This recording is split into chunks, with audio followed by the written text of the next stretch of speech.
नमस्कार, मैं संतोष सिंह और आज हम बात बिहार के उस मिजाज की करने जा रहे हैं। मिजाज हम नहीं कह सकते हैं, प्रवृत्ति कह सकते हैं, जिस प्रवृत्ति से किसी का भला होने वाला नहीं है। क्या हुआ? संतोष सिंह को बचा लिए जेल जाने से। हम सिवान के संतोष सिंह की बात कर रहे हैं। क्या कहते हैं, सिंह सेना से लेके और रणवीर सेना तक के सिंह लोग गए थे वहां। बड़ी बड़ी बातें वो लोग कर रहे थे। बचा लिए संतोष सिंह को जेल जाने से। और संतोष सिंह को क्या SC/ST केस से राहत मिल जाएगा क्या?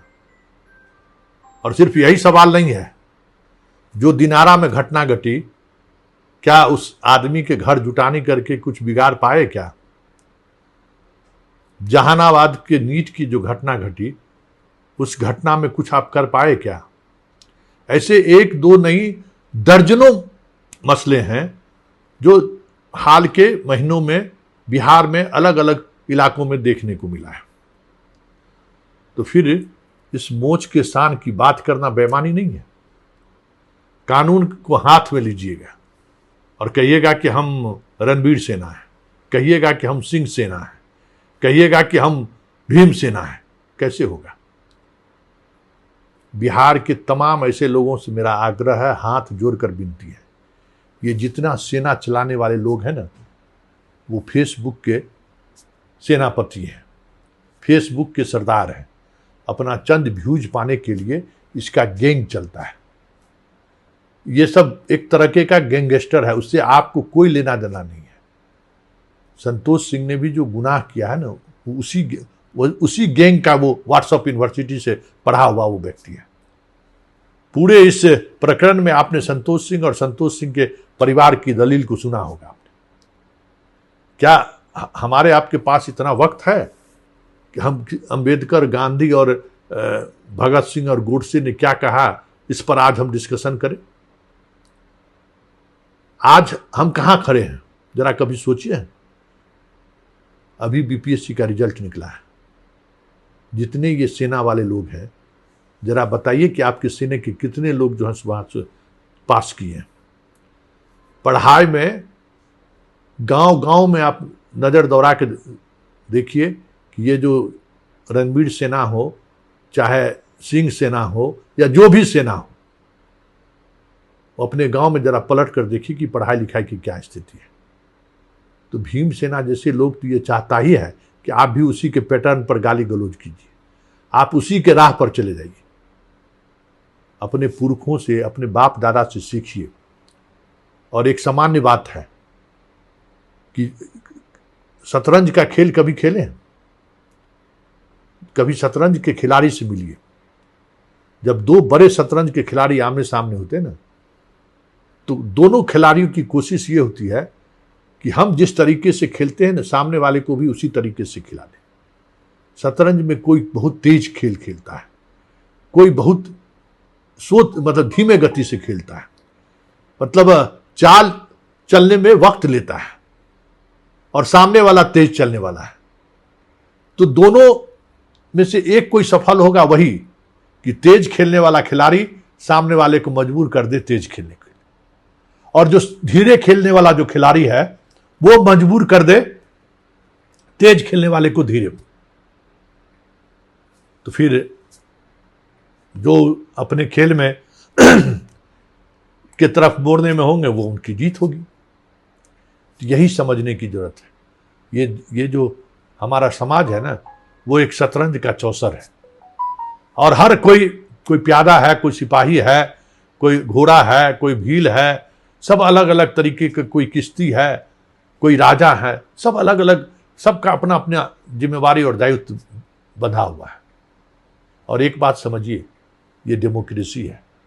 लड़ने के लिए इस देश में सेना है, बॉर्डर पर। गांव घर में अन्याय होता है तो इसके लिए पुलिस है, प्रशासन है। आपको उस जिम्मेवारी से मुक्त होकर अपने आर्थिक हालात, अपने सामाजिक हालात, अपने शैक्षणिक हालात पर सोचना चाहिए कि हम उसको कैसे मजबूत कर सकते हैं। तो हम सोच रहे हैं अंबेडकर का बीबी क्या थी और अंबेडकर की बेटी क्या थी। हम सोच रहे हैं गोडसे क्या था और गोडसे से दुनिया को क्या मिला। ये हमारा आपका टॉपिक नहीं है। हमारा आपका टॉपिक है सिर्फ और सिर्फ हम अपने समाज को, हम अपने नए जनरेशन को आगे बढ़ाएं। तो हम लगे हुए हैं उसी काम में जिस काम में आप कभी सुने हैं दानव और देवता की जब लड़ाई होती थी तो देवता की जीत क्यों होता था? देवता हमेशा सत्य के साथ खड़े रहता था, देवता हमेशा न्याय के साथ खड़ा रहता था, तो उसकी जीत होती थी। तो जरा आप देखिए, संतोष सिंह न्याय के साथ खड़ा नहीं था, संतोष सिंह सत्य के साथ खड़ा नहीं था, जेल गया और जाना ही था। और इस तरीके से आप अगर जबरन चाहिएगा तो जबरन कभी भी देवता दानव से नहीं जीत पाया। हम देवता किसको कह रहे हैं, दानव किसको कह रहे हैं, ये एक सांकेतिक सिर्फ एक विचार है। जरा इस विचार को समझिए, और नहीं तो आपको इस जगह से, इस जहां से कह सकते हैं कि अलग थलग होने से कोई रोक नहीं सकता है।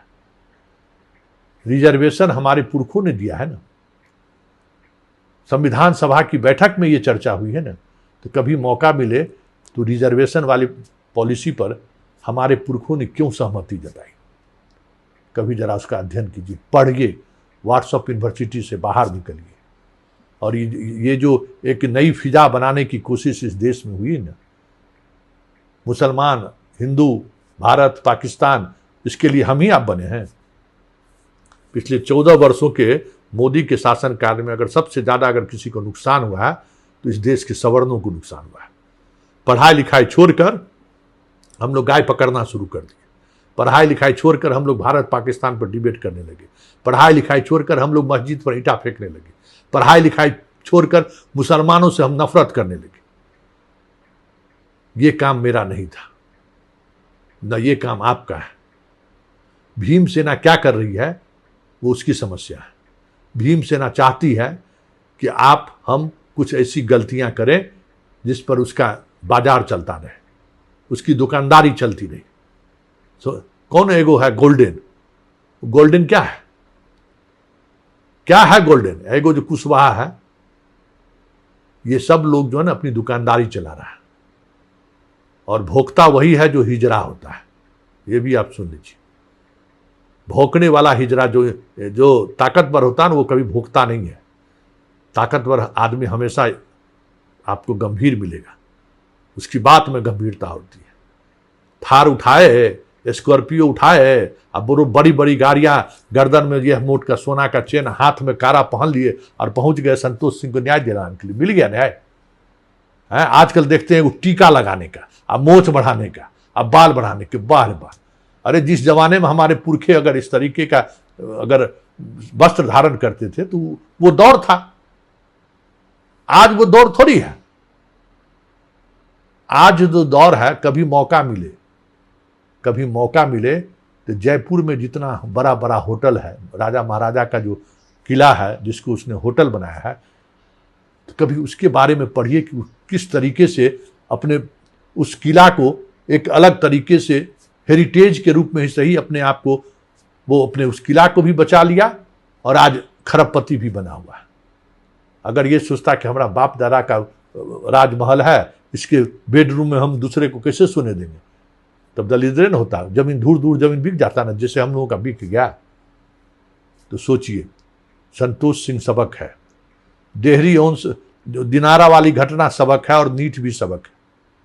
गलत के साथ खड़े रहिएगा तो समाज भी आपके साथ खड़ा नहीं रहेगा।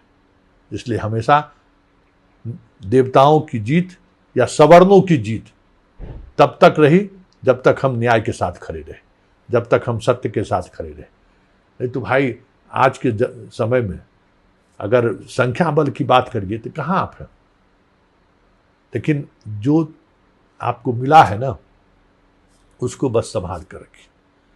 नहीं तो एक संतोष सिंह की छोड़िए, कितने संतोष सिंह जेल के सलाखों में रहेंगे, इसकी आप कल्पना नहीं कर सकते।